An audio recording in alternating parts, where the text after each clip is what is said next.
Hello, and welcome back to Baby Elias's stories. We now return to Eve by Iris Johansen. Chapter 16. Webster Groves was a pleasant suburb that consisted of a mixture of old homes built in the early 19th century and newer homes that appeared sleek but lacked character. Catherine glanced at her GPS. She should be arriving at Judy Clark's mother's home in a few minutes. It was close to 11 at night. She might have gone to bed. Should Catherine ring the bell or phone again? Maybe if she told Mrs. Kamsky she was outside, she might agree to let her in and talk to her. Or maybe she would tell Catherine to go take a flying leap. She'd ring the bell. The GPS instructed her to turn left at the next street. She turned on San Cecilia. Number 230 was halfway down the block. An older two-story clapboard house. Catherine might not have to worry about waking anyone. Lights were still streaming from one of the windows on the first floor. She pulled into the driveway and got out of the car. She stopped 2 feet before she reached the front door. Oh shit, she knew that sound. Moaning, muffled, still audible. TV. She rang the bell. No answer but that muffled cry of pain. That was no TV. She tried the knob. The door swung open. She froze, her gaze on the staircase facing the door.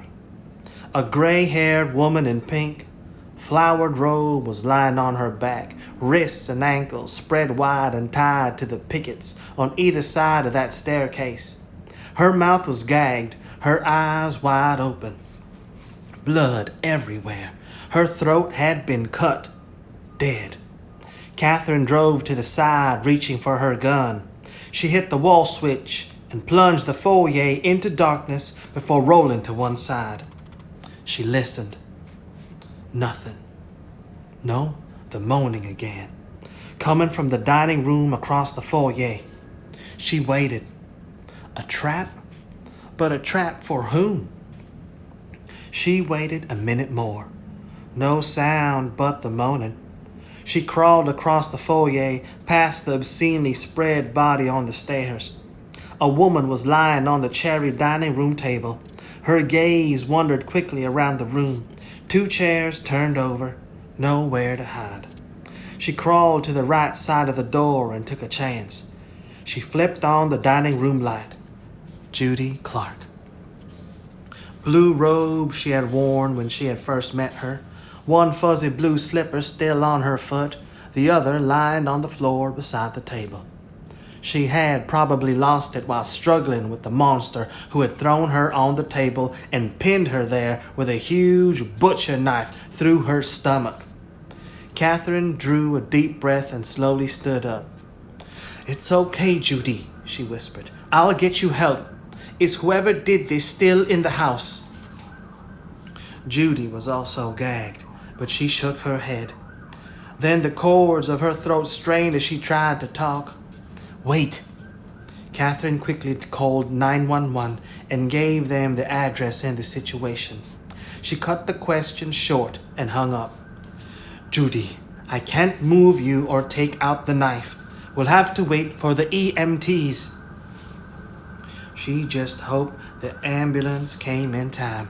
The blood on the table wasn't as much as on the stairs, but Catherine couldn't judge the loss or trauma of the wound. "They'll be here soon." The woman was still trying desperately to speak. "I'll fix that." Catherine undid the gag. "Now I'll stay here with you and hold your hand until the ambulance gets here." "No," Judy's voice was rasping. Help! Find her! Her eyes were glittering wildly in her parchment-colored face.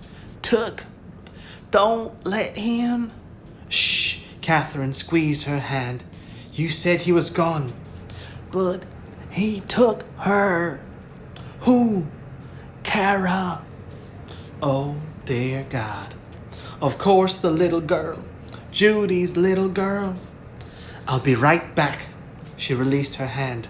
I'll go check. Judy was shaking her head as Catherine ran out of the room. She climbed over the banister and ran up the steps to the second floor. The doors were all open wide. The second room down the hall was a child's room. Pink princess coverlet on the bed. A Disney clock on the wall. No little girl. Shit. She quickly checked the other bedrooms. No little girl. No Kara. She drew a deep breath. Damn him. Then she ran out of the room and a moment later was in the dining room. Gone. The tears were running down Judy's face. Kara? Catherine took her hand again. We'll find her. Do you know who took her? She shook her head. Went to bed early. Then he was just there. We didn't even know him. The tears were flowing harder. Mama. I'm sorry. What else could she say? There weren't words to express the horror Judy had gone through and was still experiencing. Catherine knew the panic of losing a child to a monster. I'll help you find your child. I think I'm dying. What if I die? No one may ever find her. I told you I'll find her. Promise me. Judy's gaze was desperately holding Catherine's. Promise.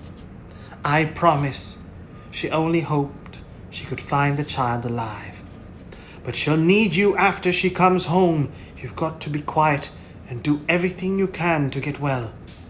Needs me? Judy's eyes closed. I'll try. Catherine heard the sounds of sirens in the distance. Lord, let them get here in time. Catherine called Joe and filled him in from the waiting room at the hospital. Could you get a description? I didn't try yet. Neither did the police. She's in surgery. She may not make it, Joe. Whoever did this wanted to leave her enough alive to send a message, but he didn't give a damn what kind of damage he did with that butcher knife. Son of a bitch. That's what I say. He took the kid, Joe. Anyone who would do what he did to those two women would think nothing of torturing and murdering a kid. And you're mad as hell. I keep thinking of Luke and how I felt when my son was taken. You have a copy of the photo of Paul Black that Eve gave us?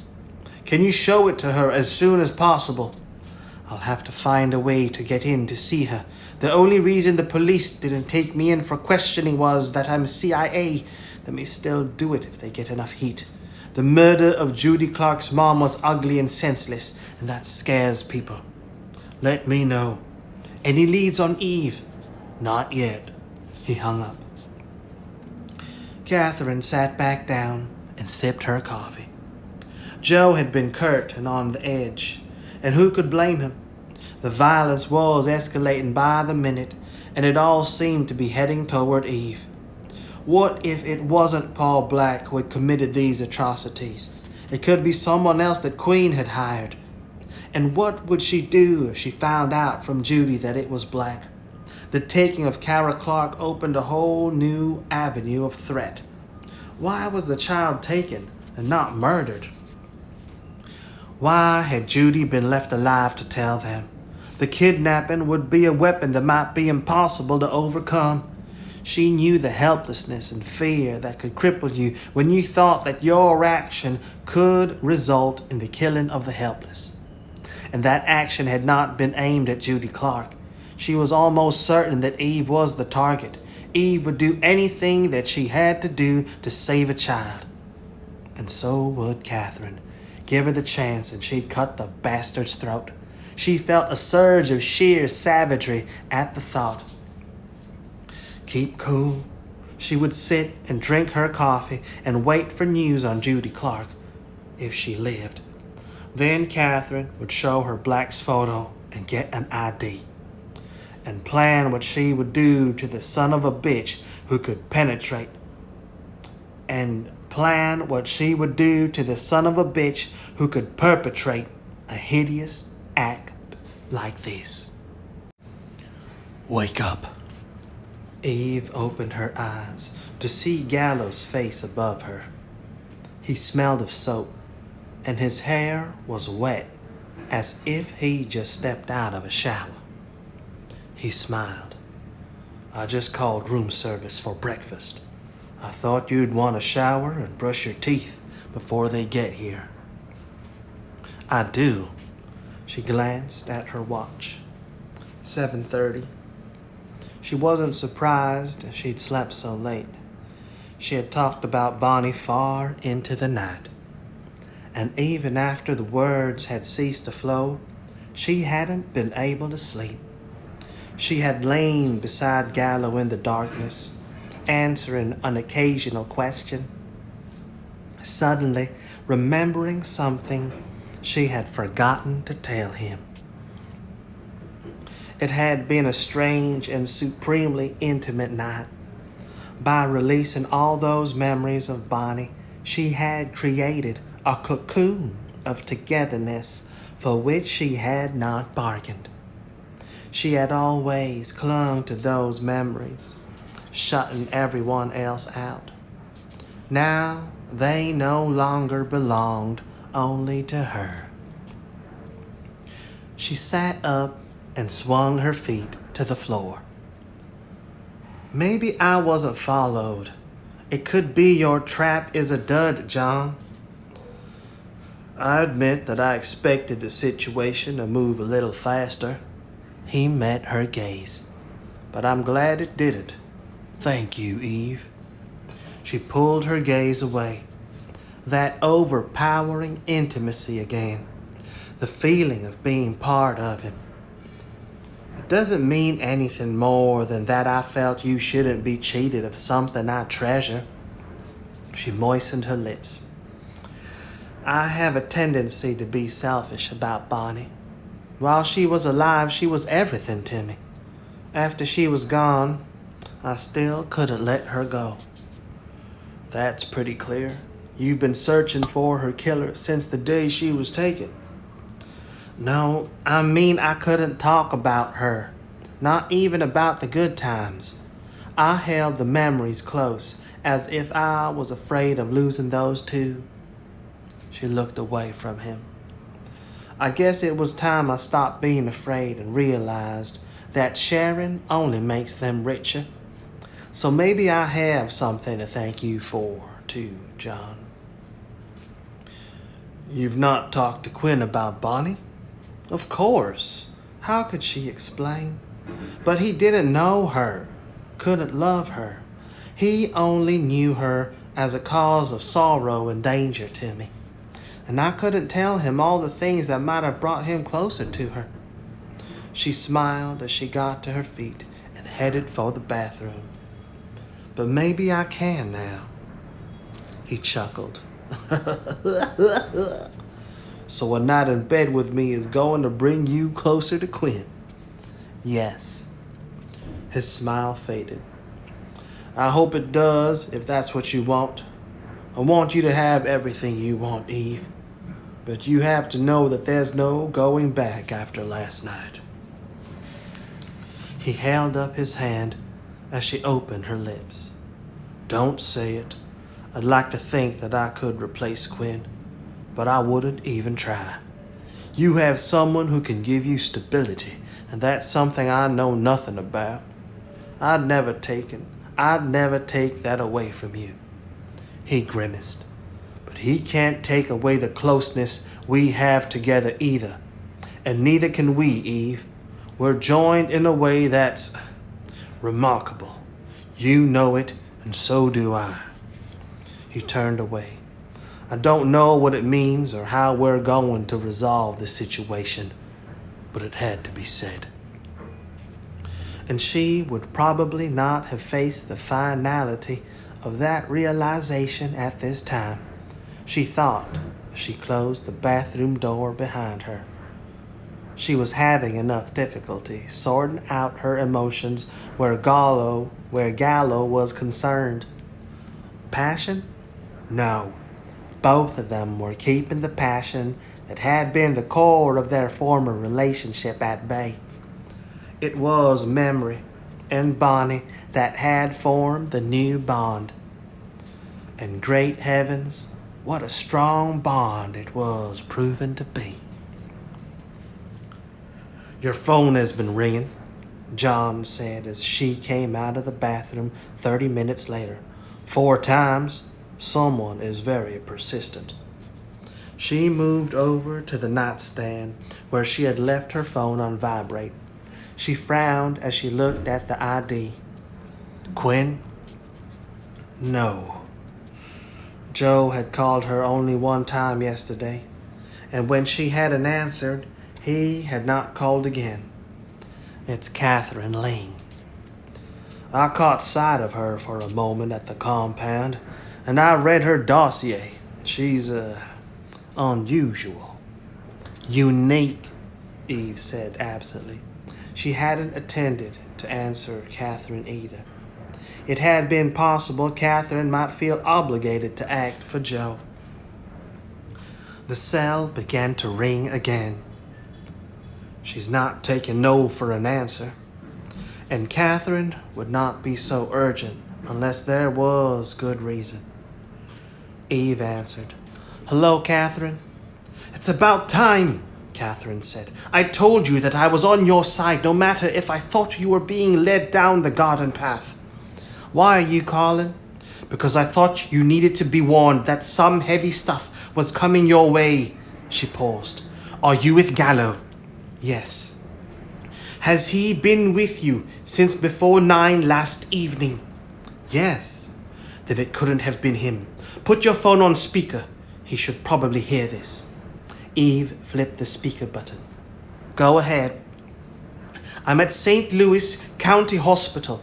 Judy Clark just came out of surgery. Gallo stiffened. What the hell? Stab wound to the abdomen. She's in ICU now. She may make it, but they're still not sure, and I couldn't wait to try to get an ID from her. Black isn't going to wait for long to get in touch with you. My God, Eve whispered. Black? That's my guess. I can't confirm, she added bluntly. I thought there was a possibility it might be you, Gallo. She's my friend, he said through his teeth. Is she? I don't know if you're capable of having friends. You haven't shown any sign of thinking about anyone but yourself. At any rate, your friends seem to end up... She stopped. That's not important right now. I'm just pissed because I'm feeling helpless. Catherine, how did you find out about Judy? Eve asked. I found them when I was tracking you down and went to her mother's house in St. Louis. Catherine's words were now coming tersely. Her mother's throat was cut. Judy Clark was pinned to the table with a butcher knife.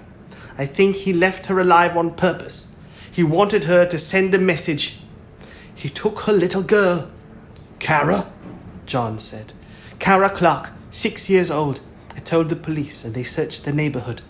They always search the neighbors first, as if they're going to find the kid wandering around when I told them that They did the same thing when my Luke disappeared. No sign of her? John asked. I told you, Judy said he took her, or maybe I didn't, she said warily. She was still conscious and she made me promise. I'm not behaving very professionally, and am I? When I was checking her bedroom, I brought back too many memories. It brought back too many memories. Those bastards always target the kids. She drew a deep breath. And this time he's doing something else. This son of a bitch is targeting you, Eve. He wants to have a weapon, and he can't be sure that Gallo would respond to a threat. But anyone who has researched you would know that you would be vulnerable. He may be trying to get at Gallo through you." "You're wrong," John said. "If it's Black, he'd know that he could strike at me that way. I don't know what's between the two of you, and I don't care. All I care about is that little girl and Eve. You've got something he wants. Give it to him. But we have to get that little girl away from him first. Eve, tell me where you are. I'm coming to join you." "No, Catherine. Don't tell me no," she said fiercely. "And don't try to close me out. I have a hunch that everything that happened here is going to play out with you and Gallo.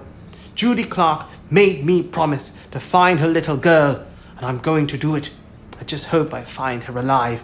You're so busy trying to protect Joe and me and the whole damn world that you're forgetting we have a stake in this. I'll let you deal with Joe on your own, but you're not going to stand in my way.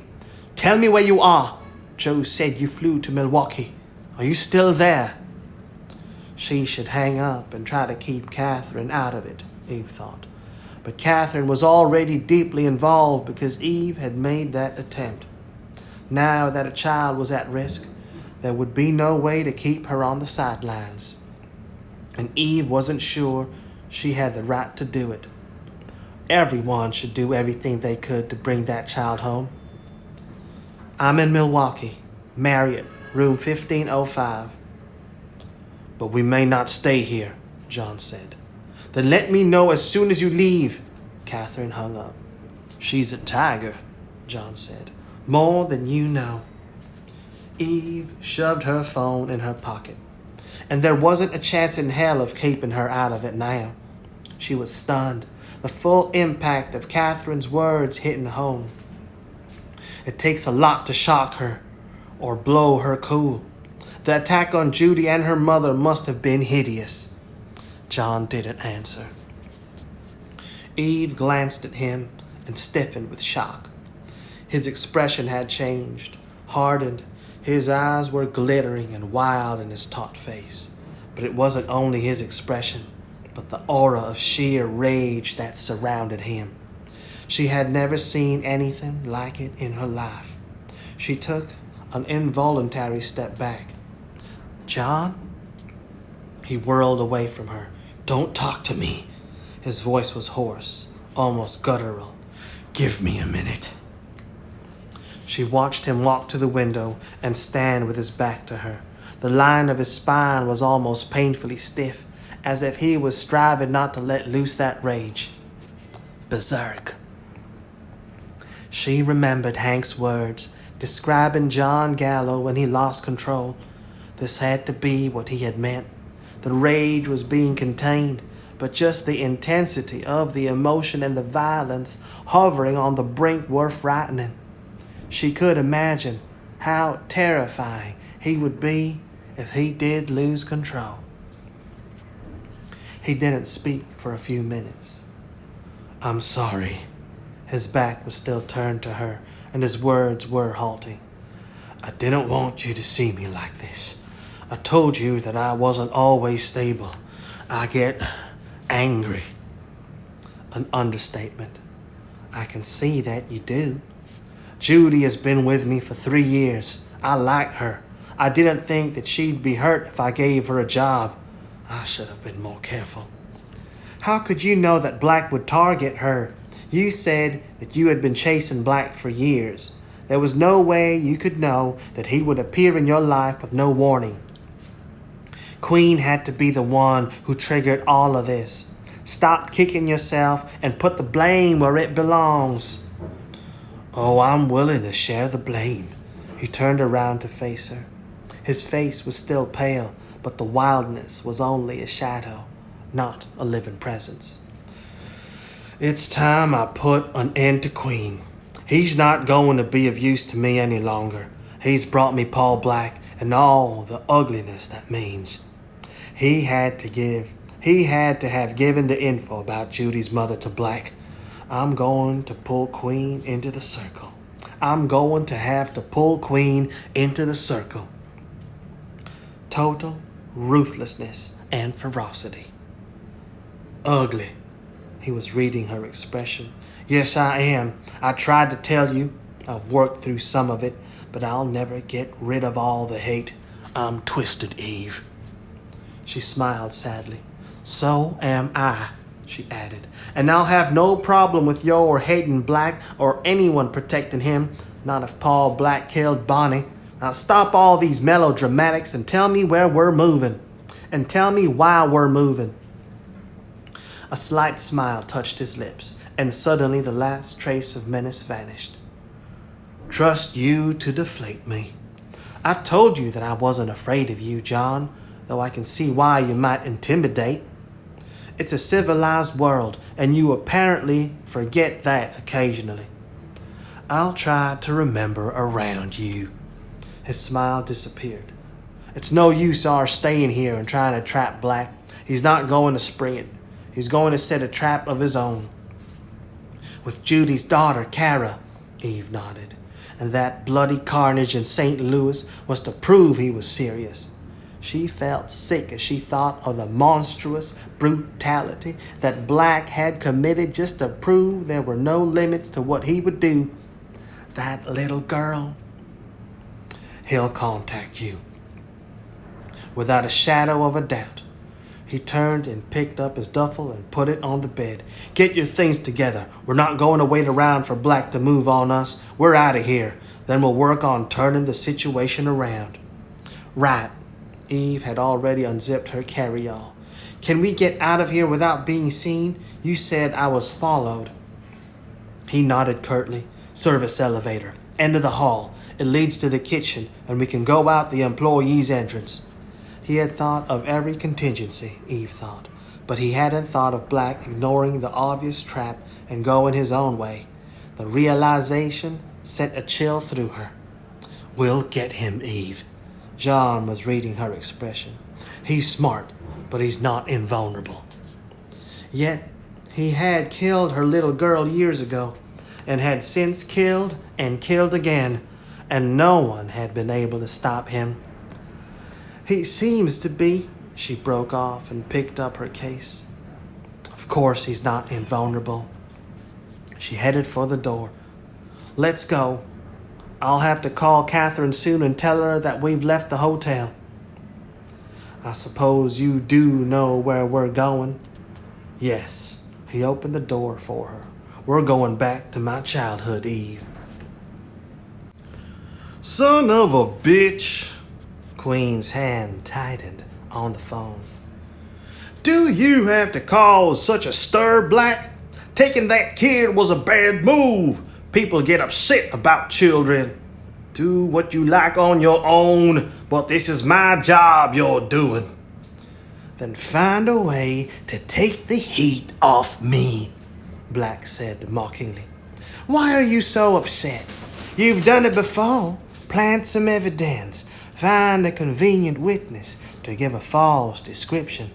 Judy Clark will probably die anyway, and that will make it safer. I decided I needed the little girl. Don't kill her. There's too much publicity already. Don't tell me what to do. You want your ledger?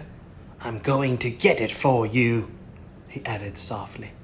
Cover me just like you've always done, and everything will be fine.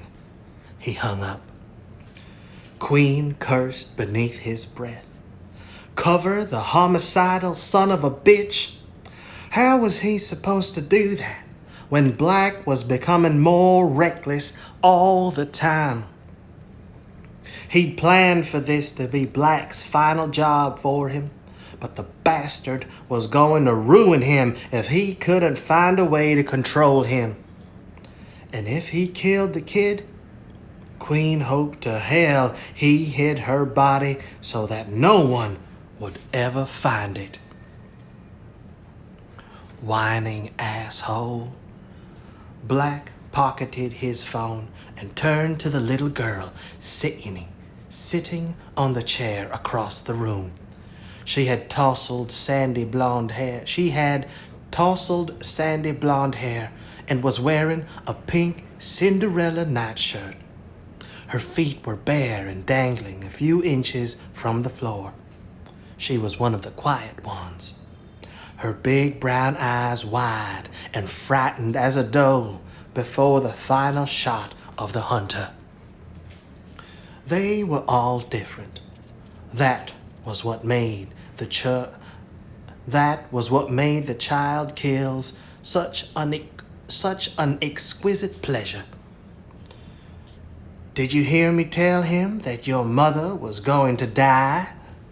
She wasn't quite dead when I took you from the house. He smiled. But you saw what I did to her, didn't you? She nodded, her eyes filling with tears. You mustn't cry. I don't like it. If you cry, I'll do the same thing to you that I did to your mother and grandmother. I won't cry. Her voice was almost a sob as she frantically tried to stop. Please don't hurt me. You have eyes like a deer, like Bambi. Did your mother ever let you see the DVD about Bambi, Kara? Yes. And do you remember how the hunter killed Bambi's mother? The tears were beginning to roll down the child's cheeks. It was sad. But that's what hunters do. They hunt the pretty deer. I've decided that's what I'm going to do with you. I'm going to turn you loose in the forest and we'll play hunter and deer. He got up and strolled across the space separating them. I'm a very good hunter, Kara. He reached out and touched her tear-wet cheek. You're going to have to be very clever, very fast to get away from me. I'm afraid that you won't be able to do it. I'll catch you and kill you and skin you. Please, I'll be good, she was sobbing. Don't hurt me. But you're not a good girl. I told you not to cry. I'll stop. Too late. His hand dropped away. But we won't play that game for a while. We're going on a little car trip. He took her arm and led her toward the door. And then I may need you to talk to someone on the phone. You'll do that for me, won't you? I'll do anything you say. I promise. I'll be so good. Those pretty doe's eyes, swimming in tears, gazing frantically up at him. It had been a brilliant idea to go for the hunt. He could hardly wait. He smiled down at her. Yes, in the end, you'll be very good for me. Eve gazed in bewilderment at the huge bus terminal in the middle of the city. This is returning to your childhood? In a manner of speaking, John took her arm and nudged her through the crowd to the front entrance. When I was a kid, this was where the housing project that I grew up in was located. Several years after I left, they tore it down and sold the property to a developer. They made it into a bus depot. He shrugged. I was just as happy. I hated the place. The bricks, she murmured. You said everyone called it the bricks. His brows rose. You remember that? I'm surprised. So am I. The memory had come out of nowhere. I guess I remember more than I thought about that time. Then she recalled something else. I had to gather all my memories of you together once when Bonnie was a baby. I suppose they kind of stuck. Really? And why did you do that? Your uncle had just told me that you were dead. I thought I should tell Bonnie a little about her father. She grimaced. It was a crazy idea. She was only 8 months old. She couldn't have understood any of it. But I remember her looking at me as if she did. Maybe she did, John said quietly. You told me the nurse said she was magic. Maybe that was how she was able to come to me in that prison. You gave her the key. Eve was once more aware of the wave of intimacy that seemed to be a recurring theme. She looked away from him. I don't know. All I wanted to do was not let her go through life without knowing something about the man who gave her life. All the rest is a mystery. I'm still having trouble with understanding what you told me. She changed the subject. Why are we here? I'm not sure it's not some sentimental journey to the past. No. He nodded at the wall of lockers across the terminal station. When I was looking for a place to hide Queen's ledger, I thought of this spot. I have only ugly memories of this site, and I thought I'd add another bit of ugliness to the place. Why dirty up any other area? He held out his hand. The key I gave you. She reached in her bag and located it. The ledger is here?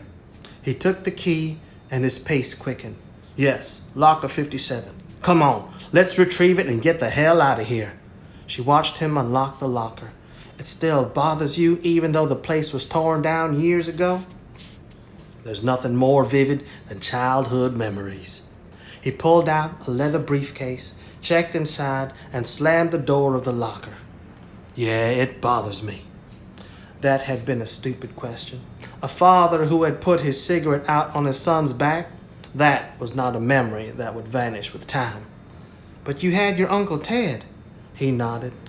And that saved me. He took her elbow. Let's go. I've got what I came for. This place suffocates me. She didn't even speak until they were in the car and driving away from the bus station. Then why didn't you find another place for the ledger? It hurts you. It's not worth it. He shrugged. Maybe it's a form of self-flagellation. It could be I feel the need to punish myself for all my sins. He paused. Or perhaps just for one particular sin. What sin? I'm not going to use you as a confessor, Eve.